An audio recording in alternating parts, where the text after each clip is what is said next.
Longer than 4 jumbo jets, twice as wide as Broadway in New York, she is 142,000 tons of escape from everyday life, measured in 1-week increments. Sometimes play isn't about turning on, it's about turning off. May it be your will, Adonai our God, the God of all people, always to guide this vessel in peace and safety. May every journey be filled with joy and laughter, relaxation and pleasure.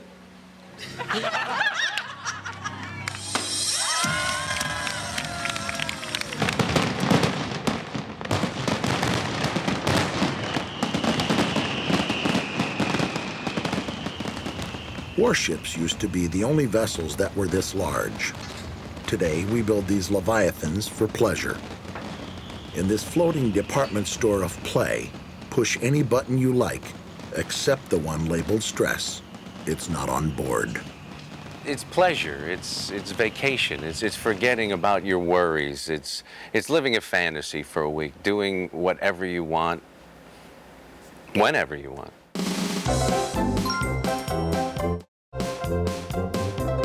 With 3,200 guests and 1,200 staff members, the Voyager of the Seas is larger than the hometowns of many of the people on board. It's designed with enough options to make every single one of them happy. The ships are more becoming the destination. I mean, that was the original intent of cruising, is to go to a destination, to find things, to book passage. But now the ship becomes the destination, and we've set a benchmark here in entertainment and activities, and I think this is the future of cruising. In a sense, we're almost being taken over by play. We've spent most of the 20th century protesting that it's not a waste of time. We get to the end of that century, and my goodness, it's not only not a waste of time, it seems to be almost the center of much of our lives. Cruise ships are perhaps the ultimate example of packaging in the play industry today. An enormous sampler of tiny play worlds in a single glittering container. Try what attracts you. See what you like. There's a slightly surreal quality to life aboard ship. The first ever ice skating rink at sea has a retractable floor that converts the space into a TV studio.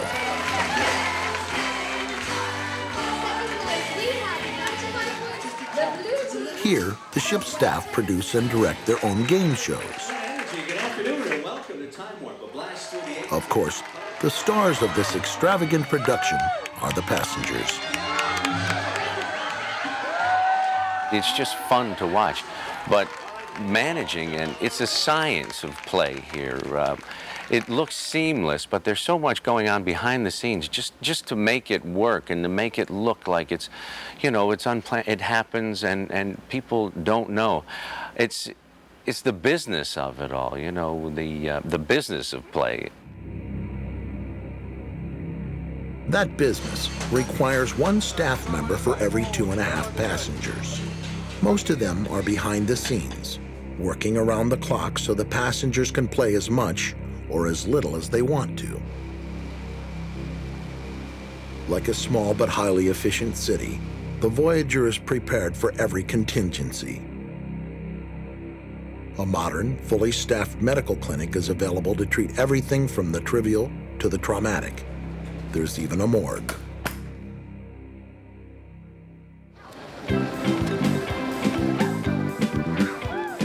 The emotions we feel when we're playing often make us think that we're getting in touch with our true selves, even when that play involves doing almost nothing at all. Ray and Diane Grady are from New England. This is the first pleasure cruise that either of them has ever taken. The last ship Ray was on was a destroyer that patrolled these waters during the Cuban Missile Crisis some 40 years ago. Today, they're celebrating their 25th wedding anniversary. This is the first time in how many years that we've been able to take a trip We've never been on a trip alone, really. Well, alone, the trip prior to was Disney World, and that was with the children. This is really the first time since our honeymoon that we've been able to get out by ourselves. Brings us together a little bit more.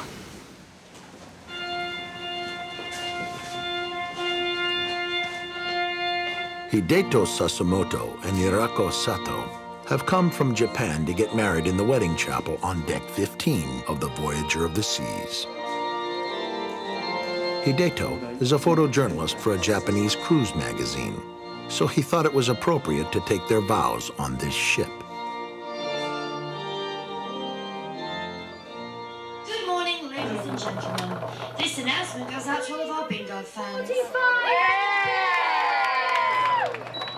In the I column,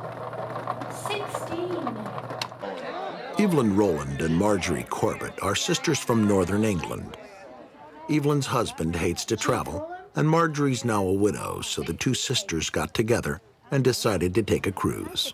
You've got to unwind sometimes. This year's been a bad year, because we lost our father in August. And I've spent quite a few years going to look after him. And so it's sad, I know, but I feel as if I've had a weight taken off my shoulders. And the best thing was to follow through with this cruise. This is the life. I mean, this is luxury, isn't it? Nothing to do, everything laid on. You can use your towels every day, 3-4 times a day, and you can go back and you've got new clean towels. Suits me fine. The Voyager of the Seas is 1 part Las Vegas, 1 part supermall, and 1 part luxury resort. It's an invented world, a cocoon, which is why it provides such a successful departure from everyday life, complete with character actors, She looks fabulous!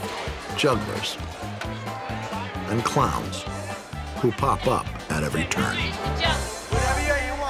It's an environment where you can do whatever you want to do and be whoever you want to be. Fun? I don't have time to think about it. I just make it as I go along. What's part of life, isn't it? You know, tough if you tread on somebody's toes. Like I say, you're probably never going to see anybody here ever again, so you're willing to do and try anything and everything, so you make a fool of yourself. Who cares? Despite all the things passengers can do on board the ship, this is still, after all, a cruise. So the Voyager, like other cruise ships, stops at several ports of call in the Caribbean. In Haiti, it avoids the gritty reality of Port-au-Prince and docks at a private island that is owned and managed by the cruise line. Oh, it's an adventure, all right. Yeah, it certainly is, because you're going to different places, and it's nice to see different places, and it's the easiest way to do it, rather than fly here, fly there. You know, you're seeing a lot of places in one actual holiday, aren't you? Even when the passengers go ashore, reality is kept at a safe distance. No worries, no stress. And that may be the greatest emotional release of all. My life is a good life, but there's a lot of stress. And you know, when I boarded the ship, it was like somebody pulled a plug, just the stress relief right there. It was great. I have absolutely enjoyed not hearing a telephone ring. That has been wonderful. And then, of course, Ray, in his job, always carries a cell phone, and it's almost like a two-way radio at the same time, and uses it constantly. And the fact that he didn't bring it with him has been, that is everything to me. Not to have to compete with that telephone. It's suspended animation, so to speak, and it's otherworldly, a cruise experience. And you just suspend disbelief for a week and just pack up all your troubles and cares and go cruising. It's been said that play is a way of inventing a world of your own. Aboard ship, that world is invented for you.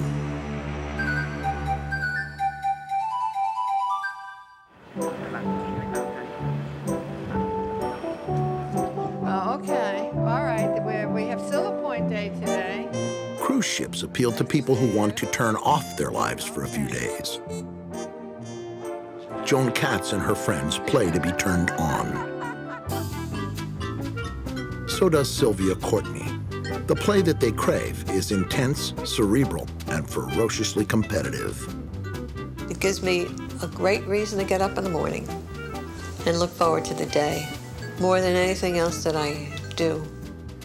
Like all the best play, what they do completely absorbs them. It requires teamwork, strategy, stamina, and total concentration. It's a game called Duplicate Bridge.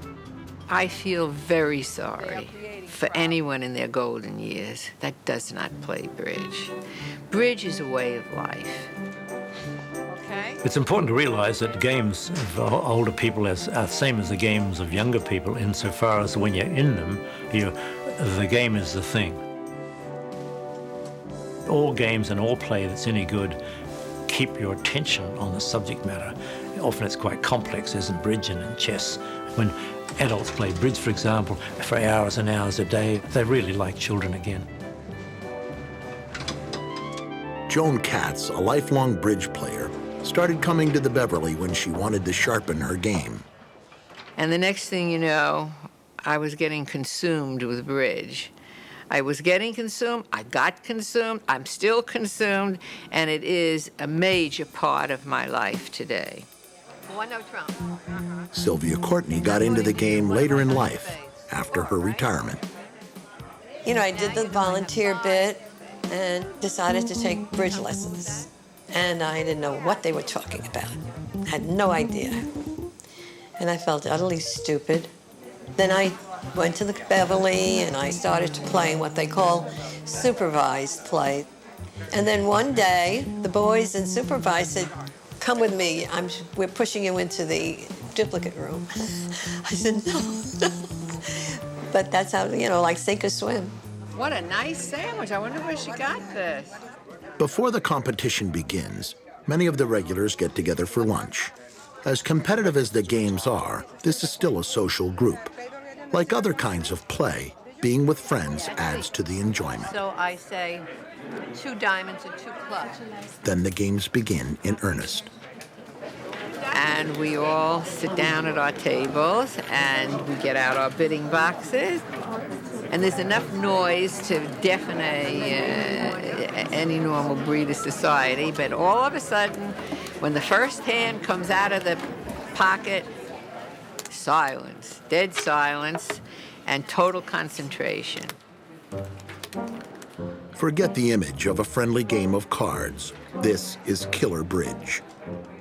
The difference between conventional bridge and duplicate is that in duplicate, the players rotate until everyone's played the same hands. There's almost no luck, just skill. That's why they call this the Barracuda Room. It's highly competitive at the duplicate level.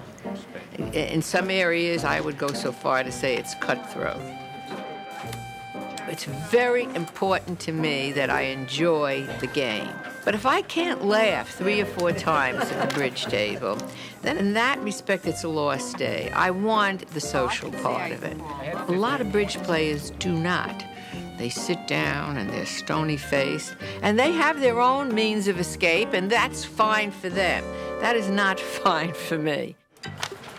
We have a group of 20 or 30. We're friends. We're friends.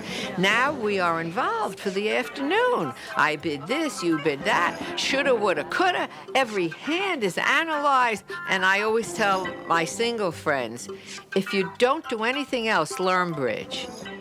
For many of these players, bridge is like rediscovering an old friend. That friend is play itself. Too often, the responsibilities of work and family put play on the sidelines during our middle years. Then as we grow older, once again, there's time for play, and once again, it enriches our lives.